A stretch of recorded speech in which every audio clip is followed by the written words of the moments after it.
Good morning class 10th ए। ठीक है, good morning. अब देखिएगा, हम आपको आज पढ़ाते हैं संस्कृत पढ़ाते हैं। संस्कृत आपने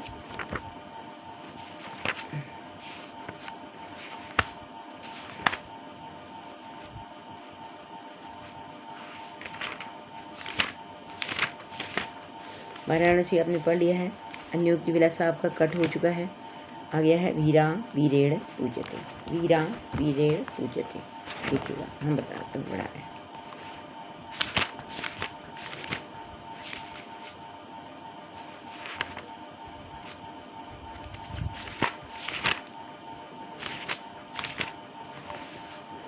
इसमें आया है वीरा वीरेण पूज्यते। उसके बाद में आता है प्रबुद्धो ग्रामीणा। प्रबुद्धो ग्रामीणा मैंने पढ़ा दिया है आपको। ठीक है, चंद्रशेखर आजाद, केन किम्बर्ते, अंतरिक्ष यात्रा, जीवन सूत्राणी। भारतीय संस्कृति पढ़ाते हैं।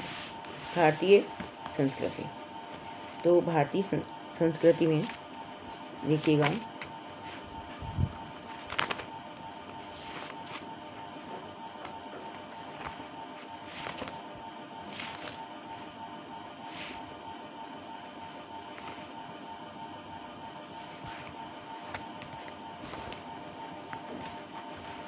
देखिए भारतीय संस्कृति जो लिखा है, मानव जीवन से संस्करणम संस्कृति। लिखा है मानव जीवन से संस्करणम संस्कृति, कि मानव का जो जीवन है वो कैसा है, संस्कारों से युक्त है। संस्कारों से युक्त ही हमारी संस्कृति है। अस्माकं पूर्वजा, हमारे पूर्वज, मानव जीवनम संस्कृतम महानतम प्रयत्नम अकुर्वन्। हम अस्माकं माने होता है हमारा अस्माकं मीन्स होता है हमारा। हमारे पूर्वजों ने मानव जीवन में जो संस्कार तुम महानतम प्रयत्न अकुर्वन्, संस्कारों के लिए मतलब हमारे पूर्वजों ने इन संस्कारों के लिए महान प्रयत्न किए। ते अस्माकं जीवनस्य संस्करणाय यान आचारान विचारान च आदर्शन। ते अस्माकं हमारे जीवन में आचार और विचार जो हैं संस्कारों के रूप में आदर्शन माने दिखाई देते हैं। तत् सर्वम अस्माकं संस्कृति, यही हमारी संस्कृति है। कहते हैं यही हमारी संस्कृति है, यही हमारी संस्कृति है। विश्वस्य सृष्टा ईश्वरा, कहते हैं एक इति भारतीय संस्कृति मूलम, कि सारे विश्व की सृष्टि का ईश्वर जो है एक है। भारतीय संस्कृति मूलम, यही भारतीय संस्कृति की मूल जड़ है। भारतीय संस्कृति की मूल जड़ है। विभिन्न मतावलंबना, मतलब विभिन्न मत के अनुयायियों ने विविधई नामाम, अनेक नामों से एकम एव ईश्वरम भजन्ते, मतलब विभिन्न मत के अनुयायियों ने अनेक नामों से एक ईश्वर को ईश्वरम भजन्ते, एक ईश्वर की आराधना की। मतलब विभिन्न मत के जो अनुयायी हैं उन्होंने विविधई नामा में अलग अलग नामों से इस ईश्वर की आराधना की। अग्नि, इंद्र, कृष्ण, करीमा, रामा, रहीमा, जिना, बुद्धा, ख्रिस्ता, अल्लाह इत्यादि, मतलब इत्यादि नामों से एकस्य एव परमात्मा सन्ति, मतलब अनेक नामों से एक ईश्वर को ही उनका एक ही ईश्वर है। मतलब अनेक नाम हैं ईश्वर के, लेकिन उनका ईश्वर सबका ईश्वर एक है। तम एव ईश्वरम जना गुरु इत्यपि मानते, इसलिए हम लोग जो हैं ईश्वर को गुरु मानते हैं। अतः सर्वेषां मतानां संभावा, इसलिए सब मतों में समान भाव रखना चाहिए, उनका सम्मान करना चाहिए। अस्माकं संस्कृति संदेशा, ये हमारी संस्कृति का एक संदेश है। हमारी संस्कृति का संदेश है कि सभी मत के अनुयायियों में समान भाव होना चाहिए और उनका सम्मान, और उनका साथ में सम्मान भी होना चाहिए। ठीक। भारतीय संस्कृति तो सर्वेषां मत अवलंबना संगम स्थिरी, भारतीय संस्कृति सब मत के अनुयायियों का एक संगम स्थान है। मतलब सब आकर के वहीं पर आकर के मिल जाती हैं। सब मत के जो अनुयायी हैं सब एक हैं। कहते हैं भारतीय संस्कृति तू सर्वेषां मतावलंबना संगम स्त्री। भारतीय संस्कृति सब मत के अनुयायियों की का संगम स्थान है।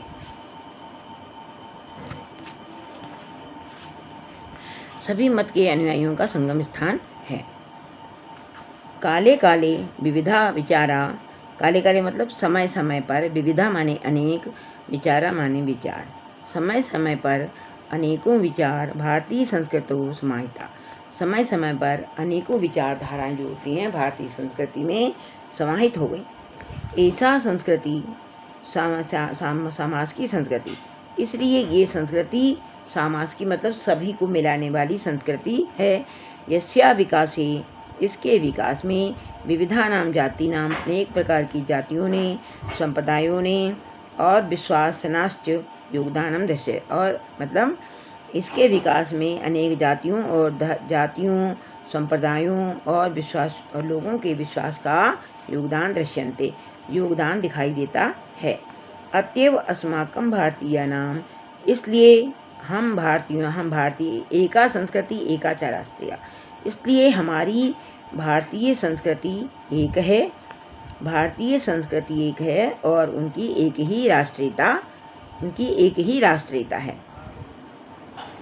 एक ही उनकी राष्ट्रीयता है। सर्वे अपि वयम एकस्या संस्कृते समापस्का एकस्य राष्ट्रस्य च राष्ट्रीय। सर्वे अपि वयम, सब लोगों की, हम सब एक ही संस्कृति के उपासक हैं और हमारा एक ही राष्ट्र है और एक राष्ट्रीय, और हम एक ही राष्ट्र के नागरिक हैं, और हम इस सब लोग एक ही राष्ट्र के नागरिक हैं। यथा भ्रात्रा परस्पर मिलित्वा, जिस प्रकार से भाई लोग आपस में मिलकर के सहयोग के द्वारा, सौहार्देन उदारता के द्वारा और च परिवार से उन्नति कुर्वन्ति, मतलब जिस प्रकार से भाई लोग आपस में मिलकर के सहयोग और उदारता के कारण, प्रेम के कारण परिवार की उन्नति करते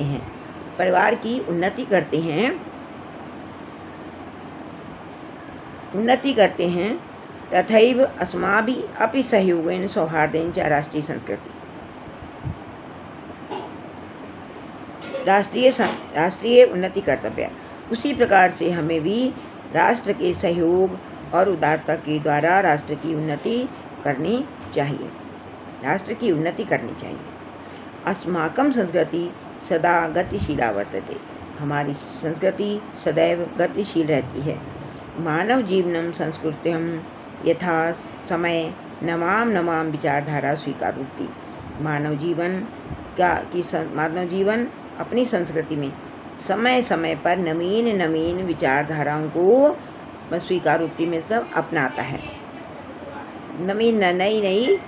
नई विचारधाराओं को वो अपनाता है। यथाम नवा शक्ति चा प्राप्नोति, और नई शक्तियों को प्राप्त करता है। आज अत्र दुराग्रह नास्ति, इसमें कोई दुराग्रह नहीं है, इसमें कोई मतलब कहते हैं कोई गलत नहीं है। यत युक्तम कल्याणकारी और कल्याणकारी चा तदत् संगृहीतम भवति, इसमें कोई दुराग्रह नहीं है। मतलब युक्तम कल्याणकारी, ये साधन जो हैं कल्याणकारी हैं। सहर्षम गृहीतम भवति, वह इनको हर्ष के साथ, प्रसन्नता के साथ में ग्रहण कर लेता है। एतस्या गतिशीलताया रहस्यम, इसकी गतिशीलता का रहस्य मानव जीवनस्य शाश्वत मूल्येषु निहितम, मानव जीवन के शाश्वत मूल्यों में निहित है। मानव जीवन के शाश्वत मूल्यों में निहित है। तद यथा सत्यस्य प्रतिष्ठा सर्वभूतेषु संभावा, विचारेषु औदार्यम, आचार्य दृढ़ता चेति। यद तथा, जिस प्रकार से सत्य की प्रतिष्ठा करना, सब व्यक्तियों में संभाव रखना, अपने विचारों का आदान प्रदान करना, मतलब उदारता के द्वारा आदान प्रदान, आचार्य दृढ़ता, और अपने आचार विचार में दृढ़ता होनी चाहिए, मतलब दृढ़ संकल्पी व्यक्ति होना चाहिए। आचार विचारों में दृढ़ता होनी चाहिए। एषा कर्मवीराणां संस्कृति, एषा वीराणां संस्कृति, यह कर्मवीरों की संस्कृति, ये संस्कृति जो किसकी है, कर्मवीरों की संस्कृति है। कर्मण्यः कर्माणि च जिजीविषं जिच्छत्समा, कर्म करते हुए, कर्मण्यः कर्माणि मतलब कहते हैं कर्म करते हुए, जिजीविषे इच्छित्समा व्यक्ति 100 वर्ष तक जीने की इच्छा रखता है। कर्म करते हुए व्यक्ति 100 वर्ष तक जीने की इच्छा रखता है। इति अस्या उद्घोषा, ये मतलब उद्घोष है, मतलब यह नारा है। पूर्व कर्म तदनंतरम फलम इति अस्माकं संस्कृति नियमा, कहते हैं पूर्व कर्म, पहले कर्म करो, पहले कर्म करो, उसके बाद में फल। इति अस्माकं, ये हमारी संस्कृति का नियम, ये हमारी संस्कृति का नियम है कि मतलब पहले आपको कर्म करना है और उसके बाद पहले पूर्व कर्म, पहले कर्म करो और उसके बाद में फल की इच्छा रखो। फलम इति अस्माकं संस्कृति नियमा, ये हमारी संस्कृति का नियम है। इदीनां यदा वयं राष्ट्रस्य नवनिर्माणे कल्पना संलग्ना स्मः निरन्तरं कर्मकारेण अस्माकं मुख्यं कर्तव्यम्। इदीनां यदा वयं राष्ट्रस्य, यदि हम सब राष्ट्र के कल्याण में, राष्ट्र के निर्माण में संलग्न रहेंगे, यदि हम सब मिलकर के राष्ट्र के निर्माण में संलग्न रहेंगे, इसमें निरंतर कर्म करें और निरंतर कर्म करेंगे, निरंतर कर्म करना अस्माकं मुख्यम कर्तव्यम, ये हमारा मुख्य कर्तव्य है, ये हमारा मुख्य कर्तव्य है। निजस्य श्रमस्य फलम भोग्यम, अपने श्रम का फल भोगो, कहते हैं अपने श्रम का, निजस्य श्रमस्य फलम भोग्यम, निज माने होता है अपना, श्रमस्य माने होता है श्रम, मतलब होता है परिश्रम करना, तो निजस्य श्रमस्य फलम भोग्यम, अपने श्रम का फल भोगो। अनस्य श्रमस्य शोषणम सर्वथा वर्जनीयम, अनस्य माने दूसरा, दूसरे के श्रम का शोषण सर्वथा वर्जनीयम, सर्वथा वर्जनीय है मतलब दूसरे के श्रम का शोषण मत करो, दूसरे के श्रम का शोषण मत करो, ठीक है। लिखा है निजस्य श्रमस्य फलम भोग्यम, अपने श्रम का फल, जो आपने परिश्रम किया है उसका फल भोगो। अनस्य श्रमस्य, और दूसरे के श्रम का शोषण सर्वथा वर्जनीयम, मतलब हमेशा वर्जनीय, मतलब दूसरे के श्रम का शोषण मत करो। यदि वयम विपरीताम आचारा, यदि हम सब इसके विपरीत आचरण करेंगे, तदा वयम सत्य भारतीय संस्कृति, यदि वयम विपरीताम आचारमा तदा न वयम, यदि हम इसके विपरीत आचरण करेंगे तो तदा न वयम, तो हम सब भारतीय संस्कृति के उपासक नहीं होंगे। मतलब यदि हम इसके विपरीत आचरण करेंगे तो यदि हम इसके विपरीत आचरण करेंगे तो क्या होगा, हम भारतीय संस्कृति के उपासक नहीं होंगे। उपासना वयम तदैव यथार्थ भारतीया, हम सब वास्तव में भारतीय हैं, मतलब यथार्थ में भारतीय हैं।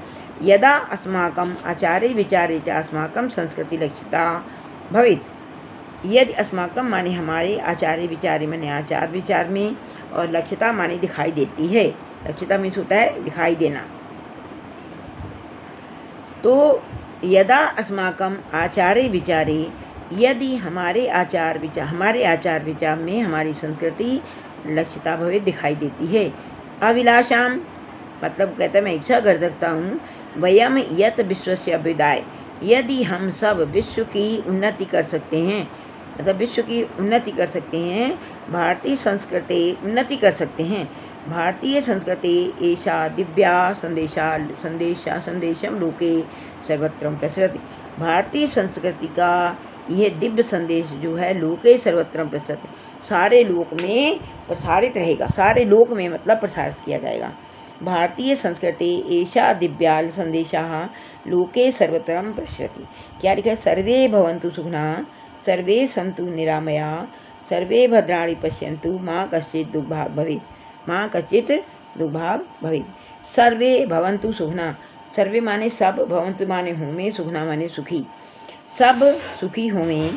सर्वे सन्तु निरामया, और सबका, सर्वे सन्तु सब सुखी हों, और सब निरामया सब सुखी नहीं, सब सुखी हों और सब दुखों से हटे रहें। सर्वे भद्राणि पश्यन्तु, सब अच्छा अच्छा देखें, माँ कश्चित् दुर्भाग् भवेत्, और किसी को कोई भी दुख ना हो। मतलब सर्वे भवन्तु सुखिनः, सब सुखी हों, सर्वे सन्तु निरामया, सब जो मतलब रोग जो होते हैं सब रोग रहित हों, सर्वे सन्तु निरामया, सब रोगों से मुक्त हों, सब रोग रहित हों, सर्वे भद्राणि पश्यन्तु, सब अच्छा अच्छा देखें, माँ कश्चित् दुर्भाग् भवेत्, और इस संसार में किसी को कोई भी दुख ना हो, इस संसार में किसी को कोई भी दुख ना हो। तो इस प्रकार से ये जो है भारतीय संस्कृति के, देखिए अब आते हैं इसके क्वेश्चंस। लिखा है संस्कृति शब्दस्य किम तात्पर्य, संस्कृति शब्द का तात्पर्य क्या है, संस्कृति शब्द का तात्पर्य क्या है। लिखा है मानव जीवनम संस्करणम संस्कृति। तो क्वेश्चन नंबर 1 लिखेंगे मानव जीवनम संस्करणम संस्कृति। ठीक है, भारतीय संस्कृति कहा दिव्य संदेशा अस्ति, तो भारतीय संस्कृति ने क्या दिव्य संदेश दिया, तो क्या दिव्य संदेश दिया। लिखा है यदम विश्वस्य अभ्युदय, यदम विश्वस्य अभ्युदय भारतीय संस्कृति ऐसा दिव्या संदेशा लोके सर्वत्र प्रसरेत्। तो कहते हैं संस्कृति, भारतीय संस्कृति कहा दिव्य संदेशा अस्ति, तो लिखेंगे भारतीय संस्कृति यदा यत भारतीय संस्कृति वयम यत विश्वस्य अभ्युदय ऐसा दिव्य संदेशा जो है लोके एता दिव्य संदेशा लोके सर्वत्रम प्रसरति, लोके संदेशम लोके सर्वत्रम प्रसरति। ठीक, तो लास्ट में सब सुखी हों, सर्वे भवन्तु सुखिनः, सब सुखी हों, सर्वे सन्तु निरामया, सब रोग रहित हों, सर्वे भद्राणि पश्यन्तु, पश्य मीन्स होता है देखना, पश्य मीन्स होता है देखना, कहते हैं पश्य पश्यतम पश्यति, है ना, तो पश्य मीन्स होता है देखना। तो सर्वे भद्राणि पश्यन्तु, सब भद्र मतलब सब अच्छा अच्छा देखें, माँ कश्चित् दुर्भाग् भवेत्, और कभी भी किसी को कोई भी दुख ना हो, पूरा लिखा हुआ है ना इसमें। तो भारतीय संस्कृति का दिव्य संदेशा लिखा है का कश्चित् दुर्भाग् भवेत्, कस्या अस्ति एष दिव्या संदेशा, भारतीय संस्कृति मूलम किमस्ति, भारतीय संस्कृति का मूल क्या है। लिखें विश्वस्य श्रेष्ठा एकम, विश्वस्य श्रेष्ठा ईश्वरम एक एव इति भारतीय संस्कृति मूलम। मतलब भारतीय संस्कृति का मूल क्या है कि ईश्वर जो है सारे विश्व की सृष्टि का, मतलब सृष्टि को चलाने वाला जो है ईश्वर एक है। तो आप इसको लिखेंगे भारतीय संस्कृति मूलम किमस्ति, तो लिखेंगे भारतीय संस्कृति मूलम विश्वस्य श्रेष्ठा ईश्वरा एक एव। ठीक, अब है भारतीय अस्माकं संस्कृति का नियम, हमारी संस्कृति का नियम क्या है, हमारी संस्कृति का नियम क्या है, क्या नियम है भाई।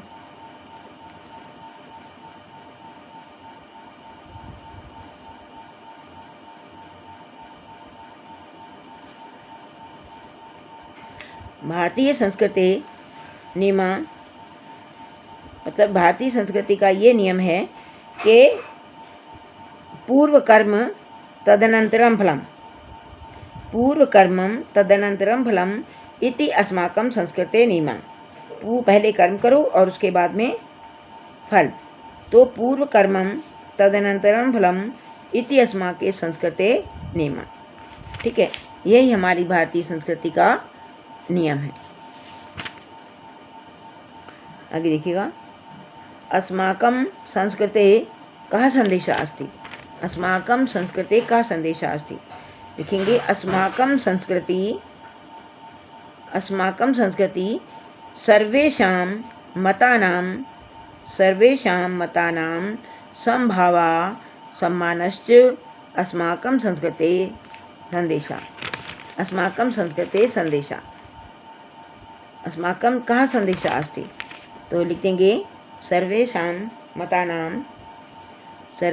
मतानां संभावा सम्मानश्च अस्माकं संस्कृते संदेशः।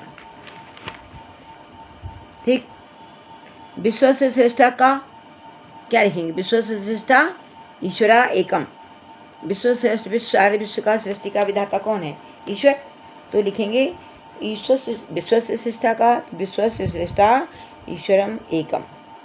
ठीक है, अस्माकम मुख्य कर्तव्यम किम अस्ति, हमारा मुख्य कर्तव्य क्या है?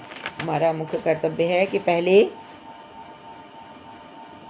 हमारा मुख्य कर्म है कि हम निरंतर कर्म करड़ाए, मुख्य कर्म निरंतर कर्म करूँ। मतलब ये होता है वयम राष्ट्र से निर्माण संलग्ना, यदि हम राष्ट्र के निर्माण में संलग्न रहें और नितांत निरंतरम कर्म करड़ाए अस्माकम मुख्यम कर्तव्यम, निरंतरम कर्मम करड़ाए, निरंतर कर्मम करड़ाए अस्माकम मुख्य कर्तव्यम, अस्माकम मुख्य एकम कर्तव्यम। ठीक है, तो इस प्रकार से ये जो है ना, ये जो लिखा हुआ है भारतीय संस्कृति, भारतीय संस्कृति, ये जो लेसन हो गया है यह तो कंप्लीट हो चुका है। तो आगे देखिएगा कि आता है, जैसे पेपर में पूछ दिया जाता है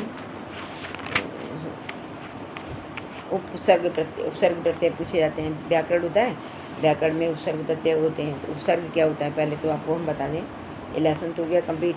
तो कहते हैं उपसर्ग किसे कहते हैं? हम लोग उपसर्ग कहते हैं जो शब्दों के प्रारंभ में लगते हैं। उपसर्ग किसे कहते हैं? जो शब्दों के प्रारंभ में लगते हैं उसे हम कहते हैं उपसर्ग। नहीं, जो शब्दों के प्रारंभ में लगते हैं उन्हें हम कहते हैं उपसर्ग कहते हैं। और जैसे मतलब अन्न आ गया, मान लो हम लोगों ने लिख दिया है अन्न, लिख दिया है अति, लिख दिया है, कुछ भी लिख देंगे। तो अति मान लीजिए अति लिख दिया, तो अति अति अति से क्या होता है? कहते हैं अत्याचार, अतिसार, अतीव, है ना। तो अधि जैसे होता है अधि, अधि से क्या होता है? अधि से होता है अधिकार, अध व्यवसाय, अधिराज, है ना। अध्यापन, अध्यापन भी होता है। जैसे मान लो लिख दिया हमने सु, सु से क्या होता है? सु से क्या होता है? मान लीजिए हमने लिख दिया है सु, सु से क्या होता है? सु कवि लिख दो, सु कवि लिख दो, सुविशाल लिख दो, सुलभ लिख दो, सुलभ लिख दीजिएगा, है ना। तो इस प्रकार से सु जो होता है, सु जो होता है, सु कवि हो गया, सुयश हो गया, सुलभ हो गया, सुपथ हो गया, सुकर्म हो गया, है ना। तो इस प्रकार से ये लिखे जाते हैं। जैसे नी आ गया, नी से क्या होता है? निपात, है ना। नी से होता है निपात, निबंध हो गया, निवास हो गया, निषेध हो गया, निम्न हो गया, निकृष्ट हो गया, कुछ भी लिख सकते हैं। नी से निपात, निबंध, निकृष्ट, निषेध, नियम, और ये सब उसी में आते हैं। मतलब होता है कि जो शब्दों के प्रारंभ में लग करके उनका अर्थ बदल देते हैं। जैसे निकट है मान लीजिएगा, तो निकट में कट मीन्स क्या होता है? कट मीन्स काटना हो जाता है। तो निकट नी लगा दिया यदि हमने उसमें, तो क्या बन जाएगा? निकट। निकट मीन्स क्या होता है? पास। निकट मीन्स होता है पास। ठीक है। अब जैसे मान लो लिख देंगे हम परि, परि से क्या होता है? परि से शब्द बनाइए। परि से क्या होता है? जैसे हमारा परिवार, परिक्रमा, है ना। परिवार हो गया, परिक्रमा हो गई, परिधि हो गया, परिधि हो गई, परिवर्तन हो गया, परिणाम हो गया, परिणाम हो जाता है जैसे, है ना। तो वो सब लिखते हैं। तो परिधान, परिवार, परिणाम, तो ये सब जो होते हैं उपसर्ग में आते हैं। सारे ये जो पूछे जाते हैं उनका पहले ही उसका लिखना होता है। अब देखिए जैसे लिखा हुआ है, अब हिंदी के उपसर्ग में क्या आता है उसमें? ये तो हो गए संस्कृत के उपसर्गों में आता है अध। अध मीन्स क्या? अध क्या होता है? अध जला, अध पका, है ना। अध जला हो गया, अध पका हो गया, और क्या होता है? अध मरा हो गया, अध मरा, अध मरा, अध जला, अध जला, अध मरा, अध खिला, और होता है, समझा?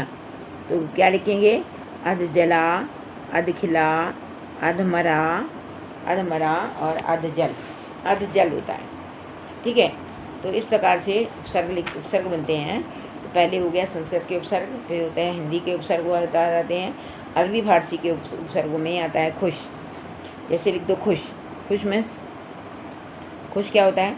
खुश से लिख दो खुशबू, खुशहाल, खुशनुमा, और आती है खुशखबरी। तो ये खुशखबरी ये कौन से होते हैं?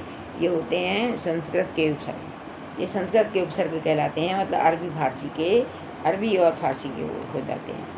तो जैसे वो खुश बताया, खुश हो गया। अब यहाँ पर जैसे आगे बदनाम, बदनाम लिखा है, तो बदनाम से क्या होगा? बद मीन्स क्या होता है? बद मीन्स होता है बुरा। बद मीन्स क्या होता है? बद मीन्स होता है बुरा। तो बुरा तो क्या लिखेंगे? मतलब बदनाम हो गया, बदनाम कह दो, बदमाश कह दो, है ना। और लिख दीजिएगा बदकिस्मत हो गया, बदबू हो गया, बदहजमी हो गया, है ना। इस प्रकार से लिखे जाते हैं। बद मीन्स क्या होता है? बद मीन्स होता है बदनाम, है ना। बदनाम हो तो बद से होता है बदनाम।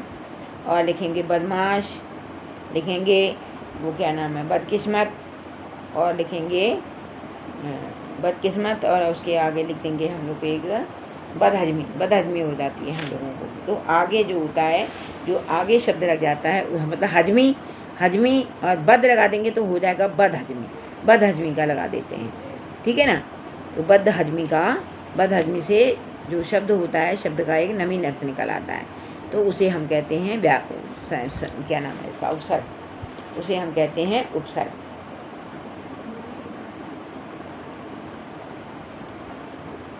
ठीक है। उसे हम उपसर्ग कहते हैं। तो उपसर्ग क्या होते हैं? जो शब्दों के प्रारंभ में लग करके उनके अर्थ में बदलाव ला देते हैं, उन्हें हम कहते हैं उपसर्ग। और जैसे मान लीजिए लिखा है हमने क्या नाम है, बिन से क्या होगा?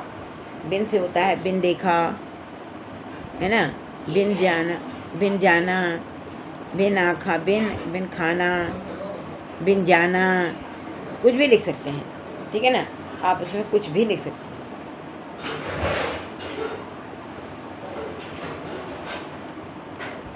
आप उसमें कुछ भी लिख सकते हैं। तो ये आते हैं उपसर्ग, उपसर्ग आते हैं। उपसर्ग के बाद में वैसे ही होते हैं प्रत्यय। प्रत्यय कौन से होते हैं? संस्कृत के प्रत्यय क्या होते हैं? ये जो उपसर्ग प्रत्यय जो होते हैं, ये शब्दों के अंत में लगते हैं, शब्दों के अंत में लगते हैं। उपसर्ग पहले लगता है और ये शब्दों के अंत में लगता है। शब्दों के अंत में लग करके शब्दों का अर्थ बदलते हैं, उसे हम कहते हैं प्रत्यय। जैसे लिख दो, मान लो लिख देते हैं हम लोग ता लिख दिया। ता से क्या होता है? सुंदरता, कुरूपता, है ना। सुंदरता हो गया, कुरूपता हो गया, और बुद्धिमत्ता हो गया, सरलता हो गया। इस प्रकार से लिखे जाते हैं। मान लीजिए लिख देंगे हम क्या नाम है, इका से क्या होता है? लिख देंगे शिक्षिका, नायिका, लेखिका और गायिका। इका मतलब शिक्षिका, लेखिका, गायिका, और शिक्षिका, लेखिका, गायिका, और भी एक आध इस प्रकार से मतलब लिखे जाते हैं। तो जैसे कहते हैं, जैसे होता है शिक्षिका होती है, गायिका होती है, लेखिका होती है, और होती है क्या नाम है, लेखिका, गायिका, और होती है गायिका। गायिका मतलब शिक्षिका, लेखिका और गायिका, 3 होती हैं। अब देखिए इसमें लिखा है ई से क्या होता है? राष्ट्रीय हो गया, राज्य, राष्ट्रीय हो गया, राज्य हो गया, प्रादेशीय हो गया, भारतीय हो गया। तो तीय ई जो पीछे भारतीय, तो ई दिखाई देता है, ई होता है, तो वहाँ पर होता है मतलब प्रत्यय भारतीय, ई प्रत्यय लग गया पीछे, तो भारत होता है। भारत में जब ई लगा देते हैं तो बन जाता है भारतीय। प्रजातंत्र में ई लगा देंगे तो बन जाएगा प्रजातंत्रीय। देश में लगा दें देशवासी तो लगा देंगे देशीय। देश में लगा देते हैं देशीय, और प्रदेश में लगा देते हैं तो होता है प्रदेशीय। भारत में यदि लगा देंगे तो हो जाएगा भारतीय। और जाति में यदि जाति में लगाएंगे तो हो जाएगा जातीय। ता में जो छोटी ई की मात्रा लगी हुई है वो बड़ी ई की मात्रा हो जाएगी, तो वो आ जाएगा जातीय। शास्त्रीय, कुछ भी लिख सकते हैं आप, ठीक है ना, कुछ भी लिख सकते हैं। तो ये कहलाते हैं हिंदी के प्रत्यय। और उसके बाद में संस्कृत के प्रत्यय कहलाते हैं।